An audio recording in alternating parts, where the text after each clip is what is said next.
We have learned a thing or five about master cylinder bore size with Old Blue.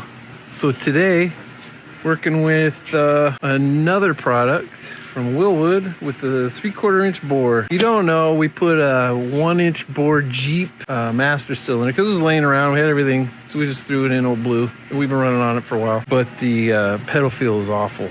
Feels like a Jeep. Rock hard, hardly any travel. So anyway, today we'll swap her out and see how it feels after that. All right, I know some of you like step-by-step instructions, so I'm gonna open the door.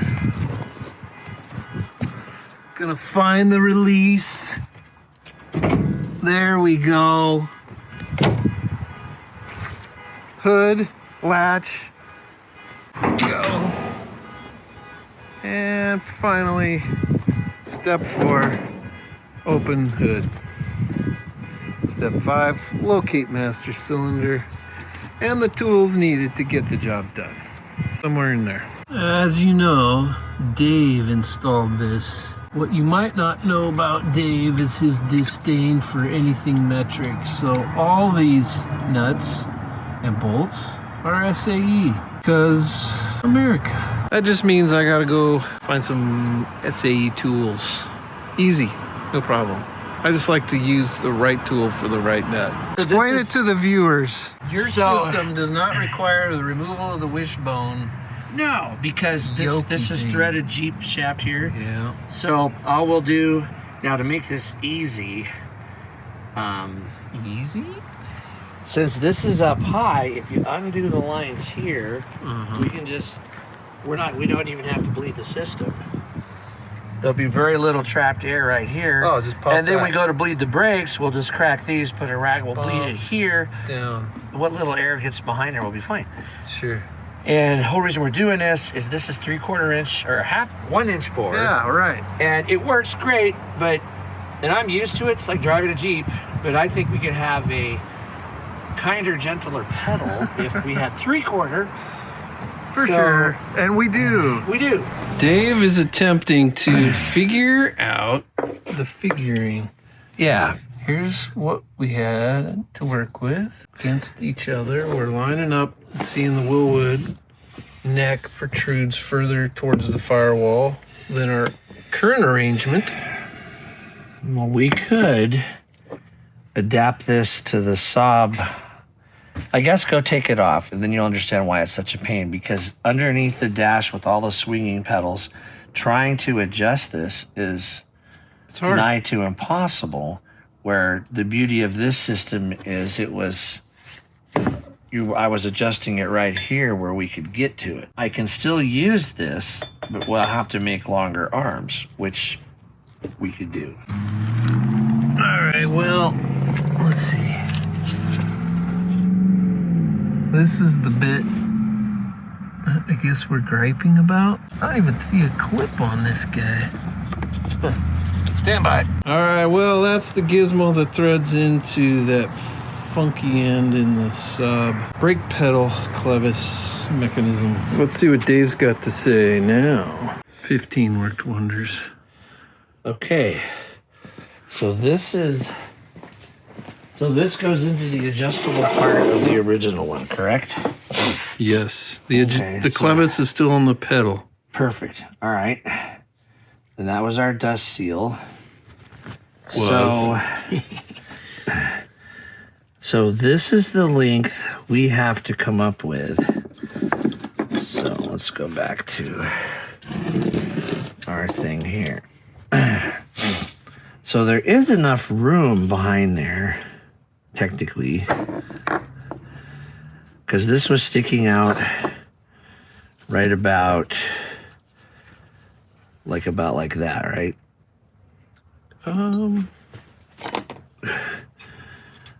Yeah. Right. This bit was hard to grab hold of. Well, actually, it was. Oh, it's the other way around. Other way around, yeah. There we go. That bit was just inside that cap. Just like that. Yep. Okay. All right. Yep. So that is our length, basically from here. Yep. Ooh. I see. So what we have to do is adapt this to this. So this is the Saab part. Which is metric. This is 5/16 24, I think, which is a SAE fine. Coupling nut at Ace Hardware. Coupling nut at Ace Hardware. So what we're going to do is we're going to weld these two together so that we have a little bit of adjustment on the Saab push rod, brake original push rod, and we'll have a little bit of adjustment on the American-made Wilwood. Wilwood master cylinder. That's the end. So got it. Thanks, Wilwood. We got Dave on wide angle, so look at how he fits so thin in there. Yeah. He's squeezing through the gap.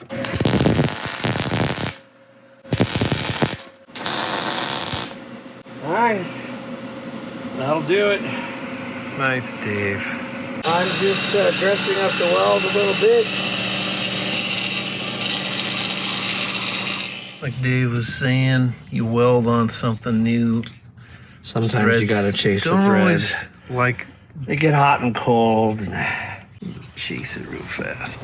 What do we got? Well, when we first modified this with the World War II Jeep master cylinder, since it's a 1-inch bore, I kind of figured that it would be too big, so the pedal pressure would be too hard, and it was that. Worked fine. Yeah. It brakes just like a Jeep, so I'm used to it, but I knew it could be better. It could. So it could be more Saab-ish. It could be more Saab-ish. So I hunted around on the internet, and of all places, Wilwood had a 3/4 bore master cylinder. So I just took our original thing, spread it out just a little bit, and swapped it out. I went with just a simple brass fitting here that brings the single circuit to the two we need. The beautiful thing with a Saab, you pop them off here. I don't even have to bleed the brakes. I just bled it from here to here. It did have to come in farther. So the external pedal travel adjustment, I had to, get rid of that. Yeah, so that now was nice. It's down inside here where it's almost impossible to get to. Yeah, I remember that. But it's right there. And the cool thing is I have the Wilwood shaft adjustment and I have the original Saab adjustment, so you can do it both ways. Let's give it a test drive. See what I think about how the 3/4 bore Wilwood stacks up against a 1-inch bore Willys Jeep brake system. All these seats are so plush. You gotta take a look at this. 90s wanted 70s. Okay, it's been a while since I started this car. One pump. Oh yeah, let's choke it.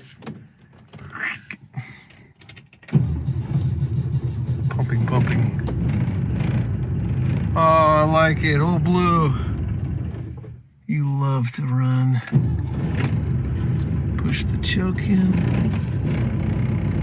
And so far, wow, the brake pedal though, that's way more travel than we had before.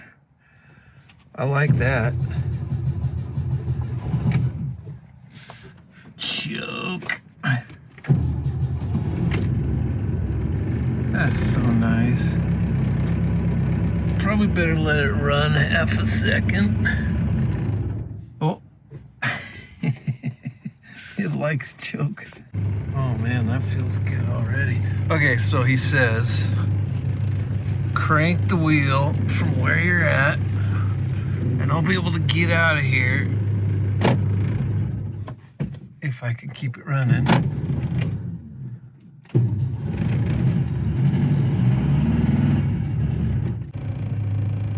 Well, I made the hard turn out of here, out of the parking spot.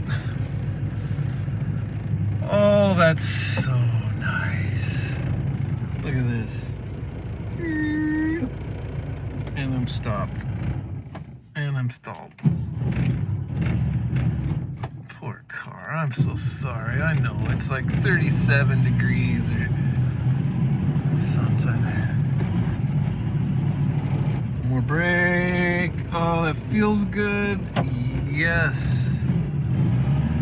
got this. Good job, Dave and Wilwood. Old Blue's brakes are normal now. And the cold.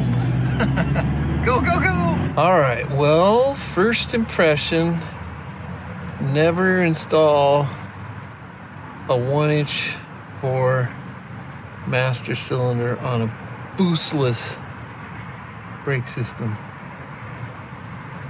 I don't know. Seems hard as a rock. It don't have to be that. So this feels normal. 3/4 inch feels totally normal. Just drove it? What do you think? Yeah, I just drove it. I think it feels like a normal car. I love it. Think about it. We've never driven one yet that didn't have the boosted brakes. Right. So we're not even sure what it's supposed to feel like. Right. And so when we go to my 67 wagon with we'll stock finally know. brakes, We'll finally know. You know? We'll know. Okay, go to Wilwood. So yeah, and it was, I think with shipping, like $78. Oh. And that's still, you know, the Jeep one's only $40. That's the killer deal, but it's not the right diameter. Right. So this little bit of Yankee ingenuity is still cheaper than buying a new correct one. And now for another time, I did finally figure out a way. Our biggest problem with all the original ones is the plungers are so corroded you can't get them out. Sure. And since it's a dual circuit, I can't put a Zerk fitting on one end and just hydraulically pressure it out because it goes, you know, there's 2 holes. Sure. So I got a plan to drill through the back of it, drive it out with a brass rod, and then I can always plug that hole. Yeah. We have 5 kits with new plungers. I just haven't been able to get them out of the aluminum. Gotta get it out, sleeve it. Yeah, and then put it back together. I mean, we can send them off to get them rebuilt, like but that's like $300. $300 and $78, brother. Works.